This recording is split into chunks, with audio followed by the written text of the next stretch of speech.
कुछ बुनियादी चीजें हैं जिनका ख्याल सबको रखना चाहिए। अच्छा लगे तो और बुरा लगे तो हर देश का एक मूल निवासी होता है, मूल तत्व होता है, ठीक। हर इलाके का भी होता है, ठीक। देश तो बड़ी चीज है। जब हम ये कहते हैं कि ये जमीन औरंगजेब की थी, तो सवाल खड़ा होता औरंगजेब के बाबा या बाबा के बाबा, पिताजी जो भी बाबर से रिश्ता होगा उसका, वो तो अपने साथ घोड़े पर रख के तो जमीन लाए नहीं थे हिंदुस्तान में। ऐसा तो नहीं कि एक बोरा जमीन भी ले आए यहां बिछा दी, चटाई तो थी नहीं। जमीन हमारी, रुपया हमारा, मजदूर हमारे, और ताजमहल में ठप्पा आपने लगा दिया। आप जमीन लाए थे समरकंद से, और अगर आप इतने ही काबिल थे तो वहां क्यों नहीं बना लिए कुछ? वहां तो भेड़िया धसान था। मुफ्ती साहब, इतिहास में सब चीजें मौजूद है, कोई चीज मिट नहीं सकती। वहां तो खाना बनाने का सलीका नहीं था, यहां आए तो मुगले आजम हो गए। ऐसा लोगों ने प्रचार कर दिया, बोले मुगले आजम में जिले लाई हैं क्या, ये बहुत नफासत पसंद है। और वहां तो पूरा घोड़ा भून के उसी में नोच नोच के खा लेते थे, न थाली न चम्मच। ये इतिहास में है ना, इस बहस में मैं नहीं जाना चाहता। इसलिए ये ध्यान रखिए, मूल तत्व क्या है किसी भी देश का, उसको समझना पड़ेगा। अयोध्या, मथुरा और काशी की तुलना आप सामान्य मंदिरों और मस्जिदों और धार्मिक स्थलों से नहीं कर सकते।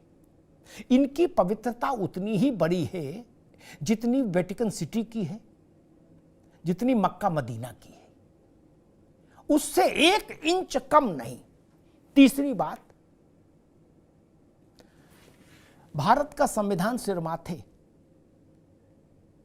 लेकिन लोकतंत्र में इस बात की भी पूरी व्यवस्था है कि ये संविधान भारत के लोगों की इच्छा का दस्तावेजीकरण है। जिस दिन भारत के लोगों की इच्छा बदल जाएगी या तरमीम हो जाएगा, उसमें कुछ हो जाएगी, तो संविधान भी बदल जाएगा। कोई कठिन काम है क्या? नहीं ना। 200-250 बार संविधान बदला ना मुफ्ती साहब, आप तो जानते ही हो, 200-250 बार संविधान बदला। कितनी देर लगती बदलने में? क्या जिस दिन भारत चाह लेगा, भारत का मतलब भारत जिनको चुन के लोकसभा में भेजता है वही भारत है लोकसभा के अंदर, जिस दिन चाह लेंगे तो उस दिन मेरे या मोहम्मद अतीक के कहे से कुछ होगा नहीं। सुप्रीम कोर्ट भी कुछ नहीं कहेगा। क्या कहेगा? शाहवानों के मामले में, अच्छा आप लोग सुप्रीम कोर्ट के पक्ष में मान लीजिए झंडा लो भी, तो एक उदाहरण अतीत का इतना गंदा है, सुप्रीम कोर्ट ने जब शाहवानों के पक्ष में निर्णय दिया तो उसको राजनीतिक मंच पर लाके लोकसभा में लाके पलट दिया, राजीव गांधी से पलटवा दिया, ठीक। तो मान लीजिए कोर्ट कुछ निर्णय दे और उसको लाके नरेंद्र मोदी की सरकार पलट दे लोकसभा में, तो क्या कैसे आलोचना करिएगा आप? आपके पास तो चेहरा नहीं आलोचना करने का, क्योंकि आप वही लोग हो जो शाहबानों का फैसला बदला जाए इसके लिए आपने जुलूस निकाल दिया था पूरे देश में, जजों के पुतले फूंक दिए थे। तब क्या करिएगा? नपना एक रखो। अगर राजीव गांधी सुप्रीम कोर्ट के फैसले को टर्न डाउन कर सकते हैं, जियाउर रहमान अंसारी इतना अभद्र भाषण दे सकते हैं लोकसभा में उस वक्त, आरिफ मोहम्मद खान को इस्तीफा देना पड़े, तो वो काम नरेंद्र मोदी की सरकार क्यों नहीं कर सकती? उसको भी तो जनता ही नहीं चुना है। तब क्या करिएगा? ऐसे रास्ते पर देश को मत ले जाइए मित्र। आपके लिए काशी और मथुरा की मस्जिदें मक्का और मदीना नहीं है ना, लेकिन हिंदुस्तान के लिए वो स्थान मक्का और मदीना है, उतना ही महत्व रखते हैं। इस अंतर को तो समझिए। और जो इस अंतर को नहीं समझ सकते वो फिर देश के मन और मिजाज को नहीं समझते। ठीक बात कही मेरे भाई अतीक ने, अच्छी बात है, राजनीतिक लड़ाई लड़ना चाहिए, लोकतंत्र है। लेकिन मैं एक कड़वी बात बता दूं, मुफ्ती साहब को याद होगा, ये भाजपा वाले तो चलो अभी सरकार में आ गए हैं, जब दिग्विजय सिंह जी थे मुख्यमंत्री मध्य प्रदेश के, मुफ्ती साहब, तो एक स्थिति ऐसी बन गई, क्या तब मोदी नहीं थे, नहीं तो आप लोग मोदी के सिर पे डाल देते। क्या मोदी थे ही नहीं तब राजनीति में, है मुख्य भूमिका में। तब एक भी मुसलमान एमएलए नहीं जीता क्या कांग्रेस से। ऐसा कैसे हो गया? राजनीतिक लड़ाई तो लड़ रहे थे, दिग्विजय सिंह जैसे मुख्यमंत्री थे। मेरे आपके कहने से सच नहीं बदलेगा मेरे दोस्त। हाँ, स्वार विधानसभा में भाजपा गठबंधन से मुसलमान विधायक चुन के आया है और समाजवादी पार्टी ने हिंदू को टिकट दिया तो वो हार गया। आजम खान नहीं जिता पाए। ये लोकतंत्र है। इस लोकतंत्र के मन और मिजाज को भी समझना होगा। गलतफहमी मत रहिए। हाँ, ये जो बात रावत जी कह रहे थे या यतीमा कह रही थी, बात ठीक है। भारत की स्पाइन में, रीढ़ की हड्डी में परिवर्तन आया है। क्या अब शाहबानो जैसा मसला दोबारा नहीं हो सकता कि एक रात में राजीव गांधी पलट गए। एक दिन पहले कह रहे थे हम सुप्रीम कोर्ट के निर्णय के साथ खड़े हैं। राजीव गांधी की सरकार ने कहा हम कट्टरपंथी ताकतों के आगे नहीं झुकेंगे। रात में कुछ लोग उनसे मिले, अगले दिन सुबह उन्होंने आके कहा हम सुप्रीम कोर्ट के फैसले के खिलाफ खड़े हैं। लो जी, कर लो बात।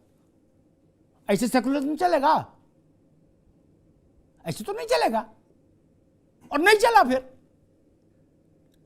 इसलिए कि तो नपना एक रखिए। कोई पूछे कि काशी में शिव पहले हुए होंगे,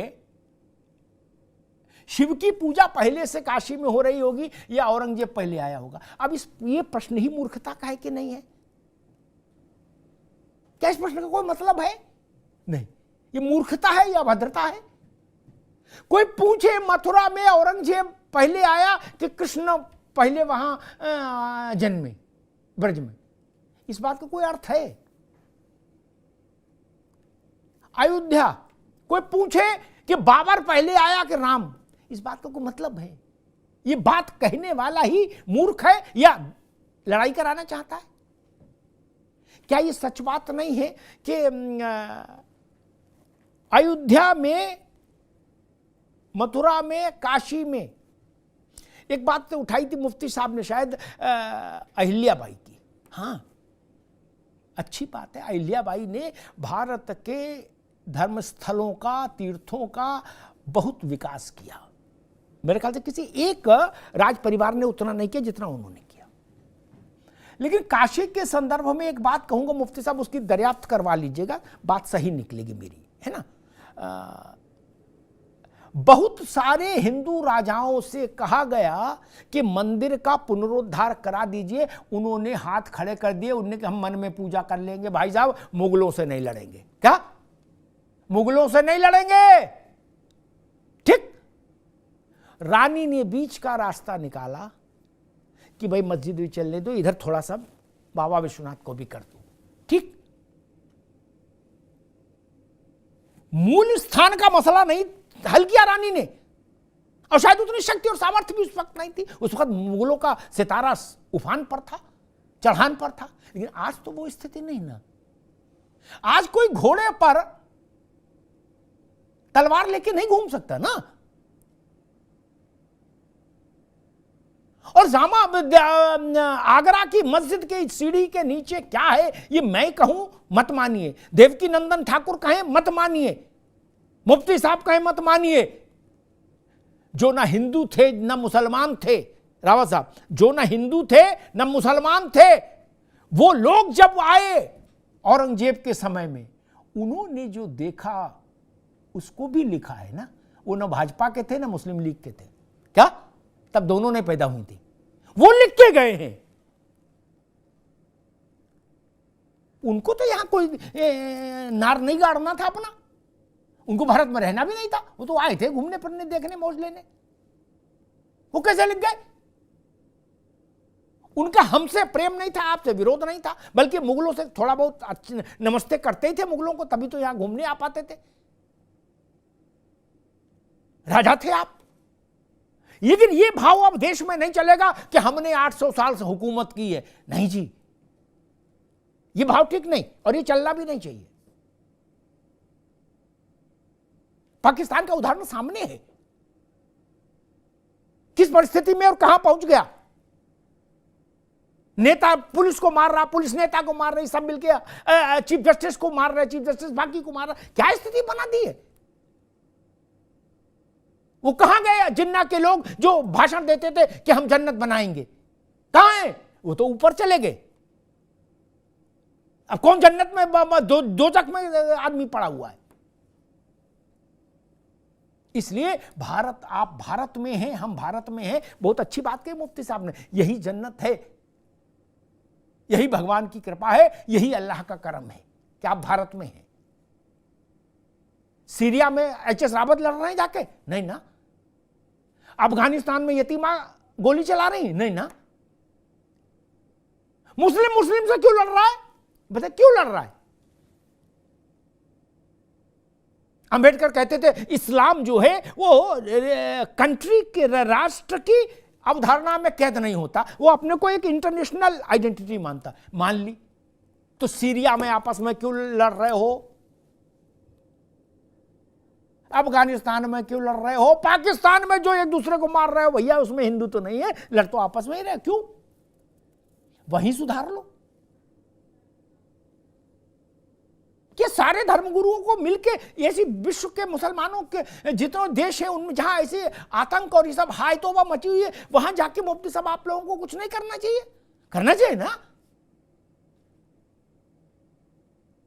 मेरे अंदर साहस है मित्र। मैंने तो स्वरूपानंद जी महाराज से कह दिया था, उनको भी ईश्वर वैकुंठ दे, रावत साहब। मैंने कह दिया था, महाराज वो नाराज हो गए थे मुझसे। मैंने, महाराज आपको कश्मीर जाना चाहिए, यहां दिल्ली में क्या रखा है? वहां जाइए, त्रिविध ताप से मुक्त करिए कश्मीर को। वैसे मैं मुस्लिम धर्मगुरुओं से भी कहूंगा, यहां सब अच्छा चल रहा है, यहां ज्यादा काम भी नहीं आपके लिए। क्या सीरिया वगैरह जाइए, अफगानिस्तान जाइए, सूडान वगैरह जाइए, वहां कुछ अल्लाह का वो करिए, शांति आए, अमन आए, रूह अफ़ज़ा का शरबत बटे, खजूर बटे, खरबूजा बटे, कटके नहीं, जलेबी बटे, गोली चल रही, बंदूक चल रही, बम चल रहा है, क्यों? वहां क्यों नहीं जाते? यहां अयोध्या, मथुरा, काशी छोड़ो भाई, वहां निकलो, कौम तो बचाओ। मुफ्ती साहब गलत कह रहा हूं? कोई गंदी बात नहीं ना। कौम बचाने कोई नहीं जा रहा। मैंने एक बार जामा मस्जिद के इमाम से भी कहा था, अरे बोले अम्मा भाई अग्निहोत्री जी आप तो ऐसा काम बता रहे हो क्या? यहां खुतबा करने में क्या रखा? यहां खुतबा की जरूरत है क्या? नहीं। वहां क्यों नहीं जाते हो? अफगानिस्तान चलो, सूडान छोड़ दो, सीरिया, अफगानिस्तान तो बगल में है, पैदल पैदल ही निकल जाते हैं आप सब लोग। नहीं, वहां तालिबानों को भी बैठाओ, बाकी को भी बैठाओ, सुलह कराओ, शांति अमन कराओ। नहीं, कराना चाहिए। मैं सारे आलिम फाजिल जितने भी धर्मगुरु हैं इस्लाम के, उनसे निवेदन करता हूं, मुस्लिम राष्ट्र में जहां जहां अशांति है, जहां जहां इंसान की हत्या की जा रही है, उसको जिबह किया जा रहा है जानवर से भी बदतर ढंग से, वहां जाइए, वहां प्रेम का संदेश दीजिए। छोड़िए औरंगजेब को, औरंगजेब में क्या रखा? अब तो जो उनके वंशज है वो भी कोई चाय बेच रहा, कोई मूंगफली बेच रहा, वो उनसे कुछ रखा है? नहीं। उस नींबू में जूस नहीं, खत्म हो गया मामला, छोड़ो। अब बाकी जगह तो निकले हम, क्या ऐसा कर सकते हैं? नहीं ना। तो जहां सब लोग प्रेम से रह रहे हैं वो प्रेम बना रहे, इस बात की जिम्मेदारी हिंदू पर भी है, मुसलमान पर भी है। ये ध्यान रखिए, हिंदुस्तान में सद्भाव बना रहे, इसके लिए जरूरी है कि लोगों के मन और लोगों के हृदय की जो भावनाएं हैं उनका सम्मान किया जाए। प्राथमिकताएं तय होनी चाहिए, वरीयता तय होनी चाहिए। एक पटवारी का दफ्तर, मुफ्ती साहब, उसको तोड़ना भी गलत, ठीक, लेकिन किसी देश की पार्लियामेंट तोड़ना और भी गलत है ना, क्योंकि वो देश का सिंबल होती है। वैसे ही मैं कहता हूं अयोध्या, मथुरा और काशी, उनकी तुलना दुनिया के किसी धर्म स्थल से नहीं हो सकती। इन कुछ धर्म स्थलों को छोड़कर, Jerusalem, Vatican city, Mecca Medina, इनके अलावा और कहीं नहीं हो सकती। ये ध्यान रखे, हर समस्या का समाधान निकल आएगा। कल को कोई रावत जी ये कहे कि हम मक्का मदीना में जाके कोई दावा करना चाहते हैं, तो मैं पहला व्यक्ति हूंगा जो इनका हाथ पकड़ कहूंगा रावत जी सब मत करिए। क्या उस आस्था का कोई विकल्प नहीं हो सकता? वैसे ही अयोध्या, मथुरा और काशी में जो आस्था है उसका भी कोई विकल्प नहीं, ये ध्यान रखिए।